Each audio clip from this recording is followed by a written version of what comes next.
Aditya Degree Colleges, leading companies లో 10,000 plus placements with 13.5 lakhs highest package.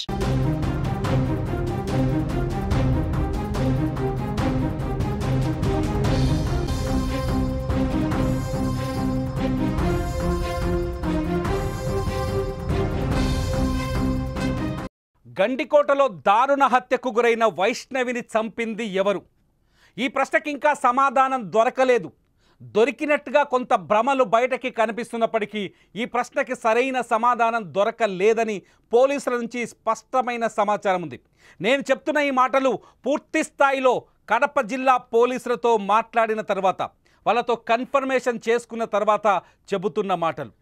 ఒక బాలిక, inter చదువుతున్న ఒక బాలిక దారుణ హత్యకు గురైతే ఆ హత్య కేసుని ఛేదించడానికి పోలీసులు అన్ని దారుల్లో విచారణ కొనసాగిస్తుంటే, కొందరు వ్యక్తులపైన లేకపోతే కొందరు వ్యక్తుల్ని పదే పదే ప్రశ్నిస్తుంటే వాళ్ళే హంతకులు అన్నట్టుగా కొంత సమాచారం బయట తిరుగుతుంది. కానీ ఇది పూర్తి అవాస్తవమని పోలీసులు చెబుతున్నారు. నిజానికి గండికోటలో హత్యకు గురైన వైష్ణవి హత్య కేసులో చాలా విచారణ రకరకాలుగా కొనసాగుతోంది. మొట్టమొదట ప్రియుడు లోకేషే హంతకుడన్నారు. ఆ తర్వాత వైష్ణవి సోదరుడు సురేంద్ర పేరు తెరపైకి వచ్చింది. ఆ తర్వాత ఇంకొక సోదరుడు కొండయ్య అన్నారు. తాజాగా సొంత అన్న బ్రహ్మయ్య అంటున్నారు. అంతేకాదు ఇందులో మరొక ప్రచారం కూడా జరుగుతోంది. ఆస్తి కోసమే వైష్ణవిని చంపారనే కొత్త ప్రచారం జరుగుతుంది. వాస్తవాల కంటే అబద్ధాలు చాలా వేగంగా తిరుగుతున్నాయి. ఎందుకంటే పోలీసుల విచారణ ఆలస్యం కావటం. పోలీసులు గండికోటలో అన్ని రకాలుగా కేసు రీఇన్వెస్టిగేషన్ చేసిన, అట్లాగే కేసు రీకన్స్ట్రక్షన్ చేసిన, సీన్ రీకన్స్ట్రక్షన్ చేసిన, ఇప్పటివరకు వాస్తవాలు పూర్తి స్థాయిలో వెలుగులోకి రాకపోవటం వల్లే ఇదంతా జరుగుతున్నట్టు తెలుస్తుంది. అసలు గండికోటలో హత్యకు గురైన వైష్ణవి హత్య కేసులో తాజా అప్డేట్స్ ఏంటనేది కడప నుంచి మా ప్రతినిధి సుదర్శన్ రెడ్డి లైవ్లో అందిస్తారు. సుదర్శన్, రకరకాల ప్రచారాలు జరుగుతున్నాయి. గండికోటలో వైష్ణవి హత్య కేసు పైన అన్నలే చంపారని, ఎందుకంటే ఇవాళ వాళ్ళ బ్రదర్స్ ఇద్దరిని, బ్రహ్మయ్య కొండయ్యని పోలీసులు ఇన్వెస్టిగేషన్ కోసం police station, Jammalamadugu police station తీసుకుపోయినట్టుగా తెలుస్తుంది. ఆ విజువల్స్ కూడా మనకు కనిపిస్తున్నాయి. నిజంగా ఏం జరుగుతుంది? విచారణ ఎంతవరకు వచ్చింది? ఎస్, మీరు అన్నట్టు అబద్ధం గడప దాటేలోపు నిజం గడప దాటేలోపు అబద్ధం ఊరంతా చుట్టేస్తుందన్నట్టు ఒక ప్రచారం ఉంటది. కానీ సుమన్ టీవీ డే 1 నుంచి కూడా మైనర్ బాలిక హత్య కేసులో ఎగ్జాక్ట్లీ ఏం జరుగుతుందో అదే చెప్తుంది. నిజాలు చెప్పడానికే ప్రయత్నిస్తుంది. ఆ నిజాలను కూడా 1కి 2 సార్లు ధృవీకరించుకున్న తర్వాతే ప్రజల ముందు పెడుతూ ఉంది. ఊహలు వేరు, అనుమానాలు వేరు, అపనిందలు వేయడం వేరు. కానీ అనుమానాల వరకే ఇప్పటి వరకు సుమన్ టీవీ ప్రతి విషయంలోనూ ప్రస్తావించింది. ఎస్, పోలీసులు కూడా ఒక కేసును ఛేదించాలి అంటే అన్ని కోణాల్లో అందరినీ అనుమానించాల్సిన అవసరం ఉంటుంది. ఆ విధంగానే పోలీసులు ఎవరినైతే అనుమానిస్తున్నారో, ఎవరినైతే విచారణకు పిలుస్తున్నారో అదే విషయాలనే పదే పదే మనం చెప్పడం జరిగింది. అంతే తప్ప ఎవరి మీద నిందలు మోపలేదు, ఎవరి మీద నీలాప నిందలు ఆమోదించలేదు. కాబట్టి ఇప్పటికీ అదే కోణంలోనే సుమన్ టీవీ కవరేజ్ కొనసాగుతూ ఉంది. అయితే పోలీసుల కేసు విచారణలో భాగంగా ప్రియుడికి క్లీన్ చిట్ ఇచ్చారు. మరో 3వ వ్యక్తి, బయట వ్యక్తులు, ఆకతాయిలు ఎవరన్నా ఉంటారా అన్న కోణంలో కూడా విచారణను పూర్తి చేశారు. ఆ రోజు గండికోటకు వచ్చినటువంటి 200 వాహనాలకు సంబంధించి కూడా వాళ్ళ విచారణ, వాళ్ళ క్రాస్ చెకింగ్ పూర్తిగా పూర్తయింది. అయితే ఇప్పుడు బరిలో నిలిచింది, పోలీసులు అనుమానిస్తున్నది, పోలీసుల విచారణ ఎదుర్కొంటున్నది కేవలం కుటుంబ సభ్యులు మాత్రమే. అయితే కుటుంబ సభ్యులు చంపారు అన్న విషయాన్ని పోలీసులు ఇప్పటికీ కూడా ధృవీకరించని పరిస్థితి కనిపిస్తుంది. ఎస్, అనుమానాలనే వ్యక్తం చేస్తూ ఆ అనుమానాల్లో భాగంగానే వైష్ణవి అన్నలను ముగ్గురిని కూడా విచారిస్తున్న పరిస్థితి కనిపిస్తుంది. నిన్నటి నుంచి పూర్తి స్థాయిలో వైష్ణవి సోదరులు ఎవరైతే ఉన్నారో సురేంద్ర, కొండయ్య, బ్రహ్మయ్య, వీళ్ళ ముగ్గురిని కూడా కూలంకషంగా విచారిస్తూ ఉన్నారు. ఎందుకు ఈ నిన్నటి నుంచి వీళ్ళ ముగ్గురిపైనే అంత దృష్టి పెట్టడానికి కారణాలు కూడా మనం చాలా స్పష్టంగా చెప్పబోతూ ఉన్నాము. ఎందుకంటే వైష్ణవి సొంత అన్న బ్రహ్మయ్య వైజాగ్ అంటే చెన్నై వెళ్ళాడు ఆ రోజు అని మొదటి నుంచి కూడా వాళ్ళ పేరెంట్స్ చెప్తూ వచ్చారు. అయితే బ్రహ్మయ్య ఫోన్ లొకేషన్ హనుమన గుత్తిలోనే చూపిస్తూ ఉంది. ఆ రోజు విలేజ్ లోనే ఆయన మొబైల్ ఉన్నట్టుగా పోలీసులు గుర్తించారు. అందుకే అతని మీద అనుమానాలు వ్యక్తం చేసి విచారణ చేస్తూ ఉన్నారు. మరొక సస్పెక్ట్ కొండయ్య ఏ రోజు 14వ తేదీ హత్య జరిగింది. ఆ రోజు రాత్రి మృతురాలై వైష్ణవి గండికోటలో ఉన్నటువంటి రంగనాథ స్వామి ఆలయం వెనుక విగత జీవిగా పడి ఉంది. అయితే అదే రాత్రి కూడా కొండయ్య రాత్రంతా గండికోటలోనే ఉన్నాడు అంటూ ఒక క్లూ పోలీసులకు దొరికినట్టుగా మనకు సమాచారం అందుతుంది. అందులో భాగంగానే చెల్లెల్ని వెతికే విషయంలో చాలా ఉదయం నుంచి క్లియర్గా మీరు చెప్తున్న పాయింట్స్ బట్టి చూస్తే రెండు అనుమానాలు చాలా బలంగా కనిపిస్తున్నాయి పోలీసుల విచారణలో. ఒకటి వైష్ణవి సోదరుడు బ్రహ్మయ్య ఫోన్ హనుమ గుర్తి ఆమె సొంతూరులో ఉండడం, అంటే అతను చెన్నైకి వెళ్ళలేదనే క్లారిటీ వచ్చినట్టు అనుకోవచ్చా పోలీసులకి.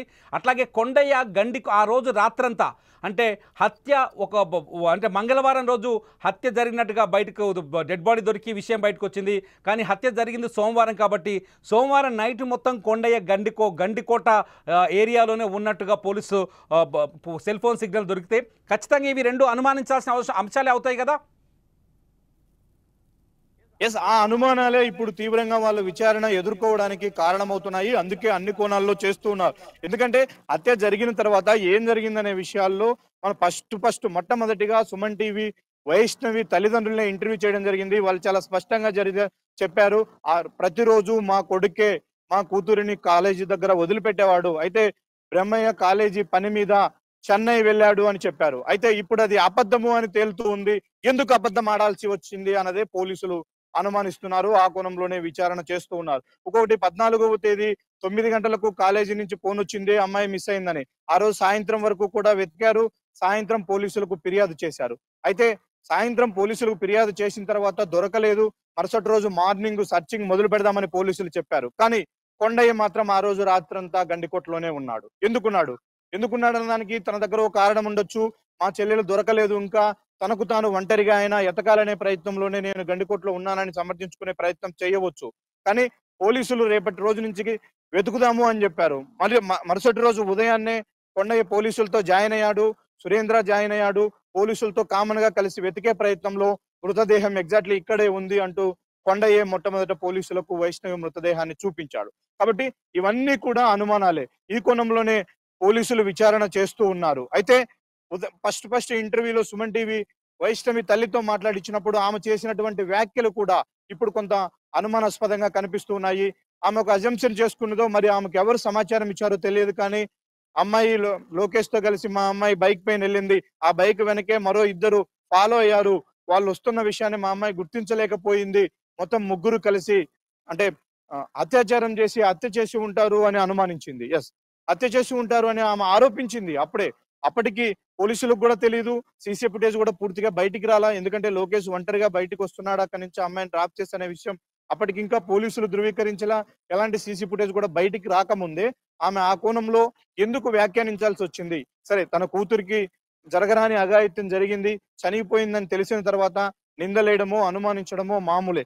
అందులో పాత లవరు గతంలో ఆ అబ్బాయితో ఆ అమ్మాయి తిరుగుతుందన్న విషయం వాళ్ళకు తెలుసు కాబట్టి లోకేష్ ను అనుమానించవచ్చు, లోకేష్ తో కలిసి వెళ్ళి ఉంటుంది, తనేమైనా చేసి ఉండొచ్చు అని ఆరోపించవచ్చు. కానీ వెనుక వైపున బైక్ లో ఇద్దరు వెళ్ళారు, అందరూ కలిసి అత్యాచారం చేసి హత్య చేశారు అంటూ ఆమె ఏదో ఒక చూసిన విషయంలాగా, ఆమె నిర్ధారించుకున్నటువంటి విషయంలాగా, ఎవరి నుంచో తనకు సమాచారం వచ్చిన విషయంలాగా సుమన్ టీవీతో ఆమె ప్రస్తావించింది. ఇప్పుడు అది కూడా అనేక అనుమానాలను రేకెత్తిస్తుంది. ఒకవైపు వైష్ణవి తల్లి, మరోవైపు వైష్ణవి సొంత బ్రదర్, మరోవైపు కజిన్ బ్రదర్స్ ఇద్దరు సురేంద్ర, కొండయ్య, వీళ్ళందరూ కూడా పోలీసుల విచారణలో కావచ్చు, మీడియాతో కావచ్చు, వాళ్ళు మాట్లాడినటువంటి మాటలకు పొంతన లేదు. ఇప్పుడు దానివల్లే ఇదంతా కూడా జరుగుతూ ఉంది.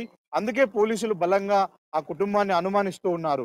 వాళ్ళు ఏం జరిగిందన్న విషయాన్ని ఇప్పటికైనా చెప్పాలి. దానికి తోడుగా సురేంద్ర ఆ రోజు 14వ తేదీ గండికోటకి వెళ్ళాడు. వెళ్ళిన హాఫ్ అన్ అవర్ లోనే తిరిగి వచ్చాడు. అంటే అక్కడ నేను వెతికాను, నిర్ధారించుకున్నాను, అక్కడ లేరు కాబట్టి తిరిగి వచ్చాను అని చెప్తూ ఉన్నాడు. అయితే తిరిగి వచ్చినటువంటి వ్యక్తి మరోసాట వెతికే ప్రయత్నం చేయకుండా, ఎందుకంటే లోకేష్ వాళ్ళ బావే చెప్పాడు కడపకి వెళ్ళాడు మావాడు అని, మరి అనుమానించి కడపకు వచ్చి వెతకాల్సినటువంటి అతను తన పిన్నితో కలిసి కాలేజీలో మధ్యాహ్నం 12:30 వరకు 1 గంట వరకు కూడా కాలేజీలో సీసీ కెమెరా కవరేజ్ ఎక్కడుంటుందో అక్కడే ఎందుకు కూర్చోవాల్సి వచ్చింది? అంటే వాళ్ళ ఇంటి అమ్మాయి తప్పిపోయిన తర్వాత అంత ప్రశాంతంగా కాలేజీలో వాళ్ళు ఎందుకు వెయిట్ చేశారు? కాలేజీ నుంచి ఇక కొత్తగా వాళ్ళు సేకరించే సమాచారం ఏముంటుంది? ఇవి కూడా అనేక అనుమానాలకు తావిస్తున్నాయి. కాబట్టి వీటన్నిటి కోణంలోనే అన్ని అనుమానాలు కుటుంబ సభ్యులపైనే ఉన్నాయి. ఆ కోణంలో పోలీసులు ఎక్కడా కూడా మిస్లీడ్ చేయట్లేదు, ఏ ఒక్క ఇన్ఫర్మేషన్ కూడా వదలట్లేదు. ఖచ్చితంగా వాళ్ళందరినీ పూర్తిగా విచారించే ప్రయత్నం చేస్తూ ఉన్నారు. కాబట్టి బహుశా వాళ్ళే ఈ హత్యకు పాల్పడి ఉంటారా అన్న కోణంలో జరిగితే జరగచ్చు. కానీ పోలీసులు ధృవీకరించినంత వరకు కూడా మనం నిందలు మోపే పరిస్థితి లేదు. మీ అప్డేట్స్ ప్రకారం చూస్తుంటే ఇంకా హత్యకు సంబంధించి వైష్ణవి హత్యకు సంబంధించిన ఎటువంటి బయటకు రాలేదు. వైష్ణవి హత్యకు సంబంధించిన ఎటువంటి అధికారిక ప్రకటన బయటకు రాలేదని చాలా స్పష్టంగా అర్థమవుతుంది.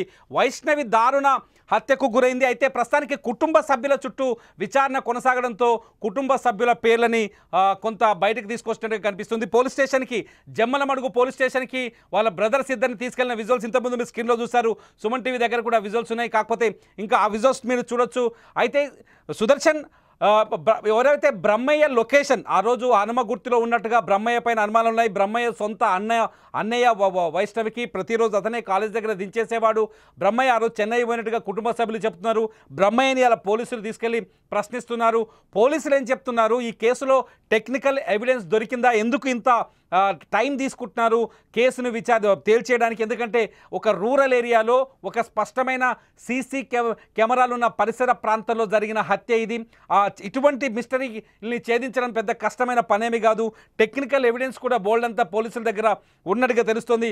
పోలీసులు చెప్తున్న దాన్ని బట్టి చూస్తే సందేహాలు ఎలా ఉన్నాయి? పోలీసులు తేల్చే అవకాశం ఉందా ఈ కేసుని ఇవాళ? నిజానికి మొదటి రోజు రిలీజ్ అయినటువంటి సీసీ ఫుటేజ్ ఆధారంగా చాలా మంది ఒక నిర్ధారణకు వచ్చారు, లోకేషే కారణమై ఉంటాడని. కానీ అలాంటి మిస్లీడ్ మరోసారి జరగకూడదన్న కోణంలోనే పోలీసులు మొదటి నుంచి కూడా చాలా జాగ్రత్త పడుతూ ఉన్నారు. సీసీ ఫుటేజ్ ను పూర్తిగా అనాలిసిస్ చేస్తూ ఉన్నారు. మరోవైపు పేరెంట్స్ ఇచ్చినటువంటి ఇన్ఫర్మేషన్ ను క్రాస్ చెక్ చేసుకుంటున్నారు. మరోవైపు ప్రియుడు లోకేష్ ని కూడా ఆ రోజు నుంచి డే 1 నుంచి కూడా విచారణ చేస్తూ ఉన్నారు. వీళ్ళందరూ ఇస్తున్నటువంటి సమాచారాన్ని లోకేష్ దగ్గర ప్రస్తావించి అతని దగ్గర నుంచి కూడా క్రాస్ చెక్ చేసుకుంటున్న పరిస్థితి కనిపిస్తుంది. వీటన్నిటి నేపథ్యంలో పోలీసులు ఒకటే చెప్తూ ఉన్నారు, కుటుంబ సభ్యులు ఇస్తున్నటువంటి సమాచారంలో కొన్ని లోపాలు ఉన్నాయి, కొన్ని అబద్ధాలని కూడా తేలుతూ ఉన్నాయి. దానికి సంబంధించినటువంటి టెక్నికల్ ఎవిడెన్స్ కూడా తమ దగ్గర ఉంది. కాబట్టి ఎందుకు వాళ్ళు మిస్లీడ్ చేయాల్సి వస్తుంది, ముందే వాళ్ళు ఎందుకు ఒక నిర్ధారణకు వచ్చి ఆ అమ్మాయి పైన అత్యాచారం జరిగిందని చెప్పుకుంటున్నారు.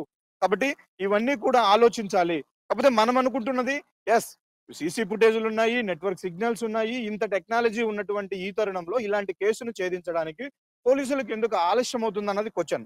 ఇప్పుడు ఎవరైతే అనుమానాలు ఎదుర్కొంటున్నారో వాళ్ళందరూ కూడా ఇప్పటి వరకు బాధితులుగానే ఉన్నారు. వాళ్ళ ఇంటి అమ్మాయి గండికోటకి వెళ్ళింది, దారుణ హత్యకు గురైంది. కాబట్టి వాళ్ళని తీసుకొచ్చి మీరే చేసి ఉంటారు అని పోలీసులు తమదైన యాంగిల్లో విచారించడానికి ముందుకు రారు. ఎందుకంటే అది చాలా సెన్సిటివ్ ఇష్యూ. కాబట్టి అన్ని కోణాల్లో నిర్ధారించుకున్న తర్వాతే, మిగిలిన వాళ్ళు ఎవరి పాత్ర ఇందులో కనిపించలేదు అన్న తర్వాతే ఫైనల్ గా కుటుంబ సభ్యుల ప్రవర్తన ఎలా ఉంది, కుటుంబ సభ్యుల దగ్గర నుంచి వస్తున్నటువంటి ఇన్ఫర్మేషన్ ఎలా ఉందనే దాన్ని క్రాస్ చెక్ చేసుకునే ప్రయత్నం చేస్తారు. అందుకే ఇన్ని రోజులు ఆలస్యమైంది. ఇప్పుడు పోలీసులు అయితే బలంగా నమ్ముతూ ఉన్నారు, కుటుంబ సభ్యుల పాత్ర లేకపోయినప్పటికీ ఇది కుటుంబ సభ్యులకు తెలిసే జరిగి ఉంటుంది అన్న అనుమానం అయితే బలంగా పోలీసులకు ఉంది. అందుకే నిన్నటి నుంచి కూడా చాలా సీరియస్ గా వైష్ణవి సోదరులందరినీ కూడా పూర్తి స్థాయిలో విచారిస్తూ ఉన్నారు. వాళ్ళకు దొరికినటువంటి టెక్నికల్ ఎవిడెన్స్ ను వాళ్ళ ముందు ఉంచుతూ ఉన్నారు. బ్రహ్మయ్య, మీరు చెన్నై వెళ్లారని చెప్పారు, కానీ మీ మొబైల్ నెట్వర్క్ మొత్తం ఇక్కడే ఉంది లోకల్లో, ఎందుకు మీరు చెన్నై వెళ్లారని మీ కుటుంబ సభ్యులు అబద్ధం చెప్పాల్సి వచ్చింది అన్నది ఒక క్వశ్చన్.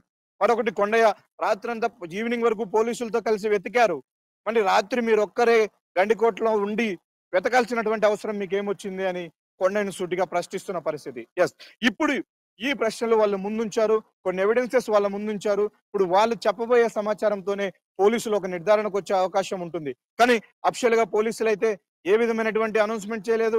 ఆఫ్ ది రికార్డ్ గా కూడా ఎక్కడ కూడా పోలీసులు చెప్పట్లేదు. వాళ్ళకు తెలిసినటువంటి 2 పాయింట్లను డే 1 రోజే ఎస్పీ గాని, డే 2 రోజు డిఐజీ గాని చాలా స్పష్టంగా చెప్పారు. లోకేష్ పాత్ర లేదంటూ క్లీన్ చిట్ ఇచ్చారు, అమ్మాయి మీద ఎలాంటి అత్యాచారం జరగలేదు అని క్లీన్ చిట్ ఇచ్చారు. ఆ రెండింటికి పోలీసులు ఇప్పటికీ స్టిక్ అనే ఉన్నారు. అంతకు మించి ఎలాంటి అధికారిక ధృవీకరణ పోలీసుల నుంచి జరగట్లేదు. కాబట్టి చుట్టూ అనుమానాలే ఉన్నాయి, అనుమానితులందరినీ విచారిస్తూ ఉన్నాము. కాబట్టి మేము ఒక కన్క్లూజన్కి వచ్చిన తర్వాత అధికారికంగా మీడియా సమావేశం ఏర్పాటు చేసి వెల్లడిస్తామని పోలీసులు చెప్తూ ఉన్నారు. ఆ మేరకే కూడా సుమన్ టీవీ ఎప్పటికప్పుడు సమాచారాన్ని చేరవేస్తుంది. అయితే సుమన్ టీవీ ఈ ప్రక్రియలో ఒక ఎక్స్క్లూజివ్ గ్రౌండ్ రిపోర్ట్ చేసింది. ఎగ్జాక్ట్లీ పోలీసులు ఆ హత్యకు సంబంధించి ఏ సీన్ రీకన్స్ట్రక్ట్ చేశారో అది స్వయంగా స్థానిక డిఎస్పీ నుంచి వచ్చినటువంటి పక్కా సమాచారంతోనే ఈ విధంగా జరిగి ఉంటుంది అని పోలీసుల దగ్గర ఒక స్కెచ్ ఉంది. దాన్ని మాత్రమే ఎక్స్ప్లెయిన్ చేయడం జరిగింది.